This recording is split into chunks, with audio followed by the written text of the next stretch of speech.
How's it going, hockey fans? Hope you're all doing well today. Welcome to the Hockey Stop, your source for all hockey news, discussions, and highlights. So in this video, we're talking about the play-in rounds that are starting August 1st. Hockey is finally coming back. I'm sure every hockey fan has to be super excited. I am a Devils fan first, so it's a little disappointing to see the Devils not in it, but it's great to see hockey come up again, and we have a lot of really exciting play-in rounds that are coming up. So in this video, I want to talk about each different play-in round, all the different matchups, and discuss my initial opinions on who's going to win each one. I'm going to be going a lot more in depth with each play-in round between each of the two teams in future videos, but in this one, I just want to go a quick overview of all 8 matchups and discuss my thoughts on each one. So to start off, we got the Penguins and we got the Canadiens. I think almost every NHL fan not in Montreal is probably predicting the Pittsburgh Penguins to win this series, and that's my pick for this one. I just think with the depth, it's impossible to think of Montreal actually winning this series. I think Carey Price definitely has the potential to steal a game, but in a 5-game series, the Penguins, I think, just have this, in the bank. They got Crosby, Malkin as, their top 2 players, fantastic centers. And, their depth just kind of goes on and on. They got Jake Gensel, fantastic scoring winger. You got Chris Letang, a really strong offensive defenseman who just plays both sides very well. And they got a lot of depth too. You got Jason Zucker, who they acquired at the trade deadline. They have Patrick Hornquist. They got Rust. They got Marino. Defensively, offensively, this team is pretty stacked. And with the Montreal Canadiens, of course, they got Carey Price. And they got a couple, young stars here and there for sure.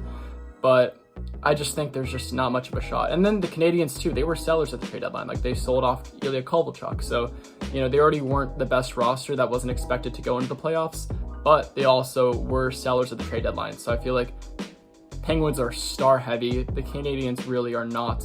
And this one just has to go to the Pittsburgh Penguins. I say in either 3 games or 4 games. 4 games if Carey Price ends up stealing one of those games. Next up, we got the New York Rangers versus the Carolina Hurricanes. I think this is going to be a very good matchup. Of course, the Rangers were 4-0 in the regular season against the Hurricanes, so initially you would think, the Rangers are going to demolish the Hurricanes, but you can't just say that. The regular season doesn't always show what's actually going to happen in the playoffs at all. I mean, with my Devils in 2018, when they were facing the Tampa Bay Lightning in the first round, they were 3-0 in the regular season, and they got pretty demolished in 5 games versus the Tampa Bay Lightning. You can't look at the regular season too much, and the Carolina Hurricanes have a lot of depth, a lot of strong forwards, and there's a lot of good matchups in there for sure. So I think you look forwards-wise, the Rangers are, very stacked, in terms of their top line. They have Panarin, who's having a ridiculous year. He's been one of the top 5 forwards in the whole entire league this season. He's been absolutely incredible, MVP, and he's definitely one of the Hart candidates in my opinion.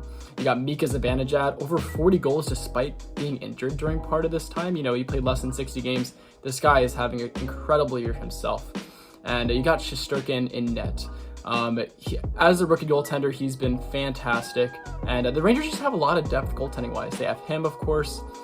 And they have, Georgiev, who's a pretty solid goaltender. They have Lundqvist, who, obviously one of the better goaltenders in a very long time.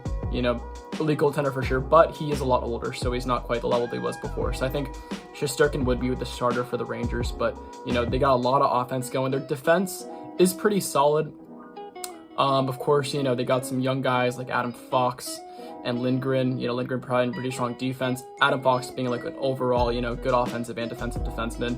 And they acquired Jacob Trouba, who has not been quite the defenseman he was with the Jets, but he's still been pretty solid. But definitely some defensive issues, which is, I think, their main concern. Their defense, of course, Tony DeAngelo, too, has been ripping it apart offensively. But, while their defense has been pretty good offensively, they've struggled defensively. And I think that's one of their big issues coming into this series. The Carolina Hurricanes don't have quite as much star power up front. Of course, they have Sebastian Aho, their star center. He's fantastic, the Finn. And they got, Marty Nakes, their rookie, their rookie that was drafted in 2017, a great flashy player for sure. And they got Teuvo Teravainen, a very underrated player in my opinion. They got some pretty solid offense, not quite to the level of the Rangers, but it's pretty solid. I think what really helps them is their defense. They're a lot more defensive-minded. Slavin is one of the most underrated defensemen in my opinion, and you combine him with Dougie Hamilton, a big defenseman who is very offensive, producing, and also can provide a pretty good defense himself. Their defense is really stacked. So I think Rangers get the benefit offensively. Carolina Hurricanes get the benefit defensively. Goaltending-wise, I give the edge absolutely to the Hurricanes. The Mrazek-Reimer tandem for the Hurricanes, it's not bad, but, you know, it's Shesterkin and Georgiev and Lundqvist. You just have so many options with the Rangers, and they're all very good. And I just, you know, I think with goaltending and their star offense, I got to give the series to the Rangers, but I think it does go towards the end. I could easily see this being a 5-game series. And you know, one more thing with the Carolina Hurricanes, they really rely on their home ice advantage, just the crowd, the interaction and all that. And I think they're a lot more successful at home. They're not given a home ice advantage in this series because these are neutral sites. So I think that also puts the Carolina Hurricanes at a bit of a disadvantage, despite being much higher in the standings than the Rangers. So I give the series to the Rangers, but I think it goes to about 5 games for sure. Next up, we got Islanders versus Panthers. I think this is actually a very close series too. Goaltending-wise, you got Bobrovsky versus Varlamov. Varlamov was the better goaltender for sure this season, but Bobrovsky has been a very good goaltender for quite a few years. So I think, you know, he has the potential to, you know, steal some games and kind of bring back his game, especially with, you know, this whole entire, like this large offseason that they've had, you know, prior to the start of the playoffs. Just trying to figure out his game versus Varlamov, who has been a very solid goaltender for a while. Not quite to the level of Bobrovsky, but he's been playing a lot better this past season. And then you got the matchup between the two. When I think about their offense, I think Barzal and I think Barkov. Barkov is the more talented center in my opinion, just because I think he really provides it all. Really strong defensively, really strong offensively, fantastic captain, and just a great two-way center. And he hasn't produced quite to the way he did last season, but he's still fantastic. Barzal, he is so fast and, you know, one of the best playmakers for sure in the NHL. So I think it's a great matchup there. Goaltending, offense, and defensively, Islanders definitely get the edge defensively. They've really built a strong defense, especially under Barry Trotz. He's done a fantastic job since he, you know, got the coaching job. And I think, you know, just with their stronger defense and pretty well-rounded offense, it's not quite a juggernaut offense. I would say the Panthers have a better offense, but I think when you include that, plus just the consistency of Varlamov, I give this series to the Islanders probably in about 4 to 5 games. Next up, we got the Toronto Maple Leafs versus the Columbus Blue Jackets. Another pretty tight series for sure. But I'm just going to say it straight out. You know, I know a lot of people are saying the Blue Jackets going to pull an upset. Blue Jackets under Tortorella, they've been very strong, despite losing a lot of pieces in the offseason. But I just look at the names, and I can't not give this to the Toronto Maple Leafs. You look at Austin Matthews and Mitch Marner and John Tavares on the offense. Those are their top 3 guns. And for the offense for the Blue Jackets, you got Dubois and, you know, players like Atkinson. And, I mean, their offense just isn't quite there. I mean, they're definitely a much stronger team defensively. They got strong defensemen like Seth Jones and Werenski, but I think the really strong offense of the Leafs just kind of overpowers the strong defense of the Blue Jackets. And, you know, Blue Jackets have definitely had some good goaltending with Merge Lincoln, if I'm pronouncing that right. You know, he's been a great rookie goaltender for them for sure, but he doesn't have any, you know, playoff experience. And, you know, who knows how he, you know, works under pressure in that kind of situation, because he's never had that experience before, whereas Freddie Anderson has. And I just look at the rosters, and I can't not give this to the Toronto Maple Leafs. Their offense would just completely overpower the Blue Jackets. Even though the Blue Jackets have played very well this season, I think they've kind of overachieved to be in the spot that they are. And I see some people saying they're going to pull an upset. No, I think the Toronto Maple Leafs beat the Blue Jackets, even if the Leafs have struggled in the playoffs, because the Blue Jackets are not the Bruins that the Leafs keep facing. I give this one to the Toronto Maple Leafs.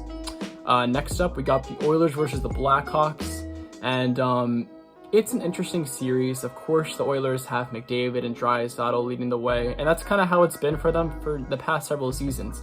What I like with the Oilers is they've started to really grow their depth in terms of their offense. They got Kyle Yamamoto, the small forward that they signed in 2017, and he's starting to really produce with them, you know, about a point a game player for them.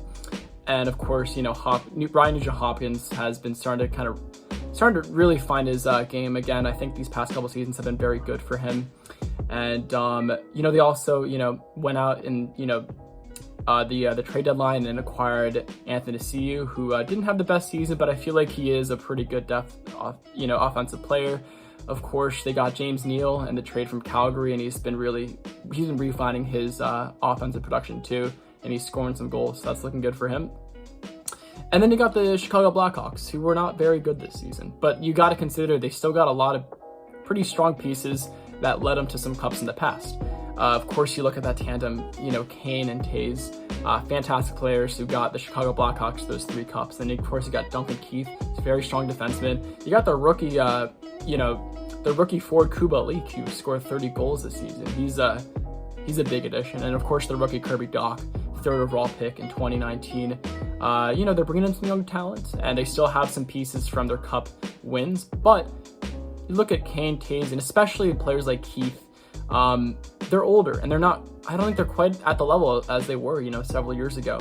And with the Oilers, I feel like with the fact that they really added some depth offense in addition to their incredible stars in McDavid and Draisaitl, 2 of the best players in the NHL. I say McDavid's probably the best, Draisaitl's probably around like maybe the 3rd or 4th, or, just kind of somewhere around there. So they got incredible offensive talent. They've got the depth that they needed. And I just can't help but give the Oilers that series. I would say probably in around 4 games.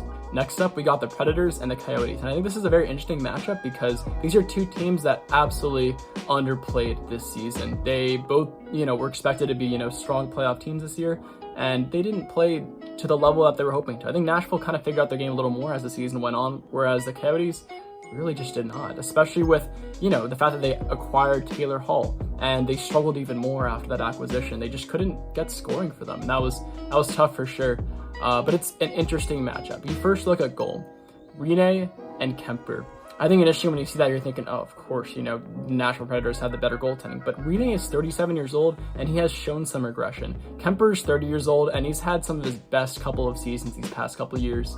So between that matchup, Kemper actually might be the better goaltender, I think. Not obviously career-wise, but just based on right now. You look, a little deeper into it. With the Predators, of course, you got, their star defenseman, Roman Josi. You got Duchesne, a big acquisition in free agency last summer.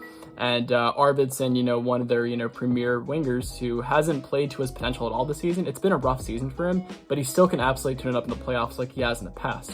You look at the Coyotes. They have a lot of big names. You got Taylor Hall, Phil Kessel, Ekman Larson, Chychrun, who's starting to really figure out his game, a solid defenseman for that team. When you look at Hall and Kessel, of course it's going to be the Coyotes to win this. But they have not been playing to the level, especially Kessel. It's been a tough season for Kessel. He's been like a little over half a point a game. That's not Kessel numbers. I think it's been a really tough transition for him. Whereas with Hall, he's been better, but he still hasn't been quite to the level of Taylor Hall. Of course not in his MVP season, but even a little after that, I feel like it's kind of meh for him, So I think this matchup's pretty even, but I still give it to the Coyotes because I think they get better goaltending.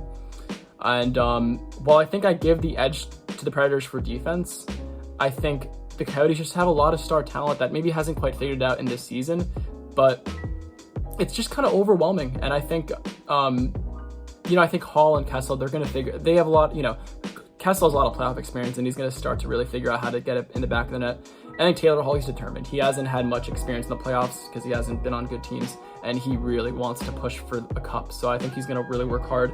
And, I say Predators defense might be a little better, but Coyotes defense still is very good with Ekman Larson and Chychrun and, a lot of other players. And I don't know. I just give it to the Coyotes, but I think it's going to be a great series, absolutely, in 4 or 5 games, and it should be a good one for sure. Next up, we got the Canucks and the Wild, and this is going to be a fun series, I think, for sure, for Canucks fans. I think Canucks could possibly sweep this in 3 games for, a lot of reasons. I think you look at the goaltending comparison first, Markstrom, and then you got the tandem Stalock-Dubnyk for the Wild. Markstrom has been an incredible goaltender for the Canucks this past year. He's stolen games, and he's been, one of their best players for sure. Stalock and Dubnyk, Stalock's been all right. Dubnyk's not been very good, but their goaltending is definitely under average, and I think the Canucks get, a big plus for that. Offensively, Pettersson and Bo Horvat and, Besser. And there's a lot of, strong offensive young talent that this team has. Then it's, also kind of led by JT Miller, who's really refound his, his offensive production. He's been having the best offensive year in his career. With the Wild, they just don't really have that much offensive production. They have some depth forwards for sure. You got players like Parise who, he's kind of, been putting up some numbers bigger than he has in the past, at least compared to, his prime years, because he's not in his prime anymore, but he's kind of figuring things out again. They got Eric Stahl, an older forward who's been, playing pretty well for the Wild, but you got to give it to the Canucks. They have a lot of really strong young talent on forward, and they're just better in that way. And then, of course, they got, Quinn Hughes, who's been fantastic for them too. Great rookie season for them. And then you compare that with, defensemen like Ryan Suter, who's a lot older, who's been solid, but just not at the same level. I think the Canucks just have a lot more star forwards. Defensively, I think it's pretty even matched, but then they got better goaltending too. So, because again, the Canucks don't have the best defense, but I think with the Wild, they're just an older defense, and it hasn't been that great in that way either for them. It's, I don't know. I just got to say Canucks in 3. I think they overpower the Wild in so many different ways. The final matchup, we got Flames versus Jets, and this is also there's a lot of really good matchups here. I'm excited. I feel like a lot of these teams do match up very well, and I think we're gonna get a lot of 4 to 5 game series for sure. Flames, Gaudreau, Tkachuk, Monahan, a lot of offensive young talent there for sure. And they've struggled in the playoffs because I feel like they've struggled with size, but I think with Tkachuk, because of course he's a big physical presence, I think that's, one of the big pieces that's really gonna help them push for more of a run. And then, of course, with the Jets, a lot of offensive talent for sure, too. You got Scheifele and Wheeler and the young goal scorer Line. And then, of course, you got Kyle Connor, who just seems to be getting better and better every season. This young guy, he's so underrated. Great goal scorer, great playmaker, fantastic. I think I give the edge for sure to the Jets in terms of offense, just because they got more pieces, I would say. Defensively, it's interesting for sure. Of course, I think the leader, for the Flames, Giordano, been a great defenseman for them for many years, but he's getting a lot older, and I feel like after having a really good season last year, it's been a regression year for him for sure. And then they got the young Hanifin, who's been it's been solid, definitely a little underwhelming since they traded to acquire him. Whereas the Jets, they got Neil Pionk, who they acquired from the New York Rangers in the Trouba trade, and he's been fantastic since the trade. Offensively pretty good, defensively pretty solid. They got Josh Morrissey, who is a very underrated defenseman in this league, pretty good offensively and also has a pretty strong defense. I think the defenses are pretty matched up. I think the Jets have a couple more big names, but the Flames are a little more balanced. Although the Flames aren't going to be getting the services of Hamonic because he already elected to not play during this play-in series or just the playoffs at all, just because it's, keeping his family safe with the whole coronavirus. So I think the Jets maybe get a bit of an edge there. I think offensively the Jets get a bit of an edge. And I think for that reason the Jets probably pull away with this in like 4 to 5 games. I think it's a 5-game series, honestly, because I think it is very close matched. I think, goaltending wise, offensively, defensively, it's very close with each other. But I think that Jets just get a slight edge with each element, and they could take this in 5 games. So those are all my thoughts on the 8 different matchups. Please let me know what you think in the comments. Thank you so much for watching as always. And let's keep it going. Hockey's coming back. I'm so excited. And stay tuned for August 1st. Thanks so much for watching, and stay tuned for the next video. Thanks all.